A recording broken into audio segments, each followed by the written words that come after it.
Greetings gentlemen, it's the Shaman here. It's been a while since I made a video, so looking forward to giving you some really juicy, good information. And today's video is all about debunking the myth that women do not want to be approached because it's uncomfortable.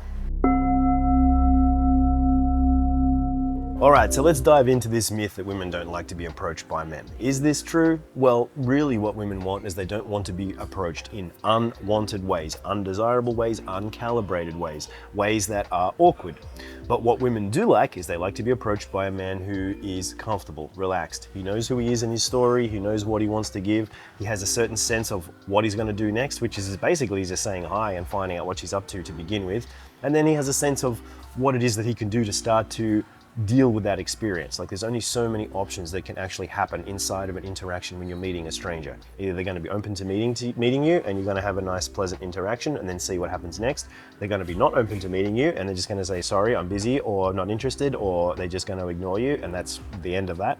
Or there might be a little bit of maybe, they're not really sure about what you want or why you're there, and they're open to possibilities of getting to know you a little bit more, but they need to build some sense of trust and confidence. They want to know a little bit more about who you are, why you're there, and what is the context of this kind of situation. Now, in my opinion, this is really the crux of this thing. These guys have a fear that they're not going to know what to do in this moment when they go up to meet a woman and they say something to her. And in that moment where they don't know what to do, they're going to be rejected. They're going to feel pathetic. They're going to feel small. And that's going to remind them that they don't, let's say, feel good about themselves in some of these areas. Maybe they feel doubt or fear or insecurity about women, about relationships, about future, about these kinds of things. So the possibility of walking up to a stranger and saying hi and having all of that stuff thrown in your face, that you feel like you're not good enough or something's not working or you feel like you can't get what you want, is a huge threat to the sense of identity. It's a huge threat to your idea of who you are and how the world works. So what do? We make excuses. Guys make a lot of excuses, a lot of myths, a lot of things in their head that they build into stories that justify the protection that they have from feeling that kind of rejection. So a lot of guys will tell themselves stories. I would love to go and approach women. I would love to have a better dating life. I would love to have a girlfriend. I would love to have a better sex life. But at the same time, women don't like to be approached like that. Women don't like the kind of guy that I am that's doing this kind of approach. Now, I really want to break this down and help you realize it's not true when you start to think like this. You've got to start to look at this in terms of it's a system, it's a process of starting to become somebody that is capable of being able to meet strangers and start to go in this kind of direction. Now, for example, when I do live training with guys, when we do a lot of intensive transformational work in our workshops, we take guys from a position of, let's say, very low experience or no experience or like medium sort of level experience to very quickly becoming capable, confident, able to walk up to strangers, have good conversations, and basically go with the flow. Now, one of the ways that I help guys to understand that exact process is to break it down into chunks, right? Break it down into small pieces that make sense that you can start to have some kind of control over, that's not overwhelming to your brain. Because if you see a woman that you like and you think, she's cute, but I wonder if she's going to be the mother of my children, or I wonder how good I'm going to be in bed with her, or I wonder if she's going to like me after we go on a date, etc. But at the same time, you've never even said hello to her. You don't even know what the situation is. You don't know if she's open and friendly, if she has a boyfriend, if she has time, or if she has any of this. So why waste all this excess energy? Why worry about who you need to be or what's going to happen multiple steps down the way when all you really need to be aware of right now is that you're here, there's somebody you want to say something to, which really you want to meet them because you are essentially an open, lovable, vulnerable man who wants to meet other open, lovable, vulnerable people and have a great time, have a friendship, have a connection, have an adventure. So if you have this kind of mindset, this kind of idea, and you start to approach from this step one is, I want to meet this person. I want to be friendly to this person. I want to be curious about this person. I want to know something about this person. Now, a simple thing that you can do, which is very rewarding and very easy to do, is just start to look for things inside of people or inside of situations around you that you can use as an opportunity to give a compliment or to make a comment or to make an assumption. Sometimes even just seeing a girl standing on the street waiting for someone is enough to say, hey, I see you're waiting for somebody. I just wanted to meet you for a minute. Hey, I noticed that you're standing here on your phone. Are you waiting for somebody? What are you doing? And now, obviously, that can be a little bit strange if a stranger just walks up to you and starts asking you these random personal questions about your life. So how do we make that more of a natural context or an easy kind of flow of an interaction? Well, we start to calibrate the situation. So what does that mean? It means you first of all start from, you are a human first, And this person you want to connect with is also a human. They are not an object. They are not a symbol of your status. They are not something to acquire. They're not something to take. They're not something that's an object for you to use so that then you feel better about yourself. They're a human being that has their own values and needs and goals and desires and feelings and different worlds going on. And your objective is to go and to meet this person from a place of connection. And ideally from a curious place, a confident place, and a friendly place. So what can you do to get into a cool, calm, confident, friendly place inside yourself so that when you're meeting people, you're going out into the world to try to meet people, you're coming from this place that is signaling to them that you are non-threatening, you're friendly, you're open, and you're essentially somebody who is pleasant to be around, at least to have a chat with. Now, the first thing is, I want to meet you. The next thing is you need to make some kind of comment. I already mentioned this. You need to observe something, you need to say something, you need to give her something that is making her feel good. You want to disarm her, to make her feel relaxed, to make her feel confident, to try to get into rapport, try to get into some kind of alignment with her so that she feels like this person is, once again, non-threatening in the least, or this person is friendly and maybe my friend or a potential lover in the best. Now, as we keep evolving this process of being positive, meeting people, going out there, being curious, wanting to say hi to people, making observations, making compliments, looking for things that we can say to people. If you say to a girl, hey, I just want to meet you for a minute, you seem quite curious to me, or you seem interesting, and then you chat, and then after a little bit of time, you might come across the fact that you find her very cute in the way that she looks at you. You might find her voice very soft. You might find her attitude or her nature very cute and very appealing or very positive. Or you may see that she has a certain depth or intellect or capacity or skill.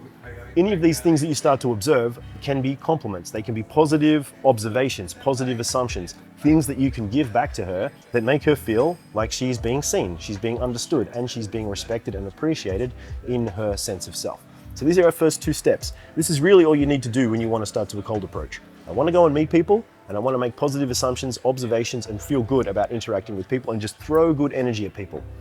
One thing I do for guys when I'm starting to say we want to go out and warm up and do stuff is we just start walking down the street, looking for people to make eye contact with, and we also strategically wave at people, say hi, hello, or like your style, or something very simple that's just throwing energy at somebody as they're coming towards you and walking past. One thing I see a lot of guys do is they find even little micro excuses not to do that. They will wait till the person comes too close, then say hi, and then miss the opportunity.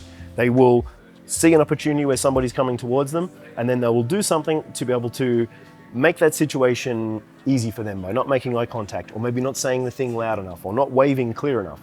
So you need to understand, if you want to be somebody who's going to go out into the world, who's going to be seen by other people, who's going to be, let's say, met by other people, appreciated by other people, you have to be prepared to be seen. You have to be prepared to take up space. You have to be prepared to show the world that you're here to be seen. Now, it's not easy to make that switch in your mind. So one of the first things you need to do is start to switch from, let's say, a cold state to a warm state. This is also part of our preliminary steps. Cold state means you don't feel like meeting people. You feel like a stranger. You feel like an alien. You feel like you don't know what to say. You feel like everybody's kind of in some different kind of reality and you're not quite there with them. Now, obviously, you don't feel like that when you're around friends. You don't feel like that when you're in a context that you understand. You don't feel like that when you're doing things that are in your control. But if you go out into a place or a time where you don't know what the situation is, you don't know what the reality is, it's a, let's say, an intrinsically insecure reality that you're part of, then it's going to put you into this position of being on the back foot. So one thing you need to start to be prepared of is, how do we start to prepare ourselves so that we are okay with the vulnerability and the insecurity of the moment? And then we start to warm up, walk down the street, look at people in the eyes, wave, say hi, talk to people in shops. If you're very cold and you really don't know what to do, call a friend on the phone and say, hey, I'm walking around the city right now. I'm going out to meet some people. I just wanted to see how you're doing. I want to have a chat. How's your day? What are you doing? Talk about your feelings. Talk about yourself. This starts to warm you up. As you do that, you start to build a lot more context about who you are and how you're operating and how this works. So first thing is you want to go out with a human first, I want to meet you kind of attitude. Second thing is you want to start to have an idea of, I want to give good energy to people. I want to give compliments, observations. I want to create little moments where I can start to have easy, simple exchanges that are going to be good, simple, just throwing good energy out into the world. Number three is then you start to bring in some intent. This is where the seduction starts to really happen, which is you tell her, I like you. You seem very sweet. You seem very cute. Or I like this style. Or you have this very lovely nature to you. You start showing her with your words and you start telling her, I like you. I think you're cute. I think you're interesting. I think you're beautiful. Now, you don't do that too much. You don't put like a lot of that on because it's like spice. You only want a little bit of chili in your food because it's enough. So you might give, let's say, an indicator of interest, telling her, I like your voice, you seem very cute, you seem very smart, I like your style, you're very elegant, or maybe I can see you're into fitness, or I can see you're very dedicated, or I can see you put a lot of time and energy into this. And start to build this into some kind of context where you are showing her your intent, that you like her, you're a man, and you want to get to know her in a healthy kind of way. This is starting to build this momentum. Now there's multiple steps to this. There's still more steps after this. I'm not going to talk about in this video. Maybe I'll talk about in some of the other videos. Now this is something that we cover comprehensively when we're doing our live training. We take painstaking hours to take a guy from, let's say, his lowest or starting position where he may have never even said hello to a girl, he might have some medium level experience, to a position where he knows how to warm up, he knows how to get somebody's interest, he knows how to give compliments, he knows how to disarm people, he knows how to get into interactions. Now it's very typical when we do these kinds of workshops that a guy will approach maybe over 100 women in a week. Now you think about that. What is the learning power of approaching 100 women in 1 week in a supported container with mentors, with a team of people, with everything that you need to be able to move forward? I can tell you from experience, it's the equivalent of doing probably years of cold approach by yourself with no models, no context, no support, and nothing around this. So I know that when we create these containers for guys, it creates this massive acceleration of insight so that they can start to break down these myths, these ideas, and start to get this confidence that they are capable of really going out there and meeting women.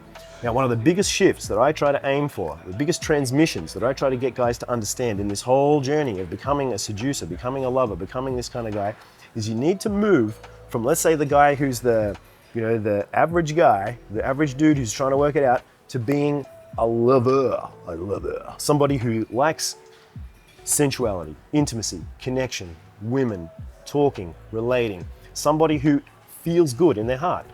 The other thing I'll say, which is a very big inner game subject, and this is something that I also specialize in, maybe some people don't understand as much, that I focus a lot on helping guys to reframe their internal state of being, be able to connect with the resources inside themselves so they can build a strong and healthy sense of self, and also to be able to connect with, let's say, these subtle background resources or feelings inside of their body so that they can relax. Because oftentimes when we really break it down, the thing that's really messing with a guy, the thing that really stops him, it's a feeling. It's a feeling of compression, a feeling of contraction, a feeling of fear, a feeling of doubt. And he very quickly feels that feeling and spins that into a projection, a story, a fantasy, a myth, which could be, she doesn't want to talk to me because it's going to annoy her. I'm going to be an annoying, random, stinky, predatory, despicable sex pest.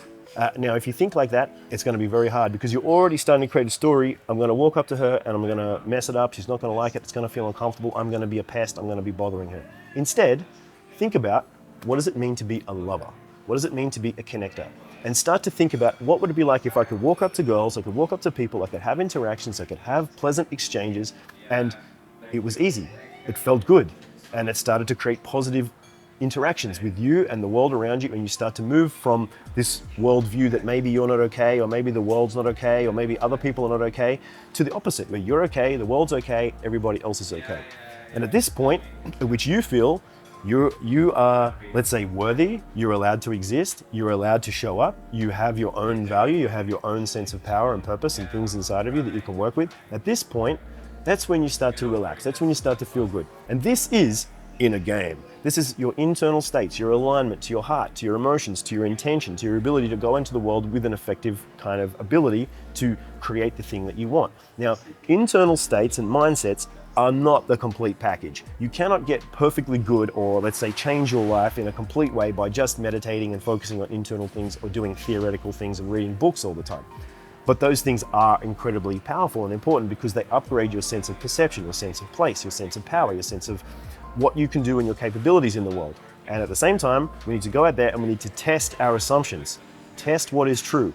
Go and approach these women, go and see what happens, and find out the truth. And I will bet you that if you consistently do this, that there will be more than a proportion of women who will be open and pleasant and feel very good about having you there and having a nice interaction with you. So I want you to think about, what does it feel like to be able to be the kind of guy that can do this?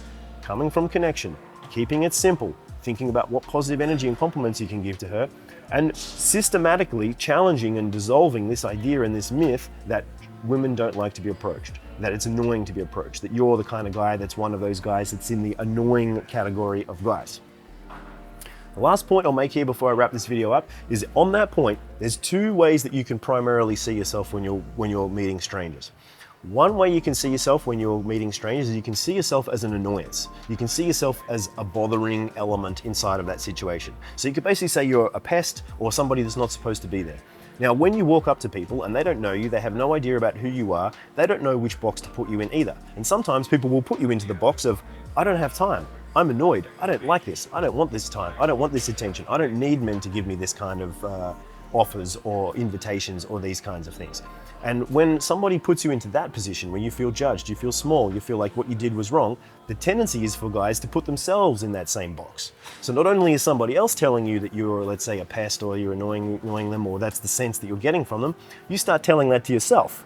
And then you're double trouble, basically. You're in double trouble because you get smashed from both sides. The other person believes you're not worthy, and then you start to believe that you're not worthy.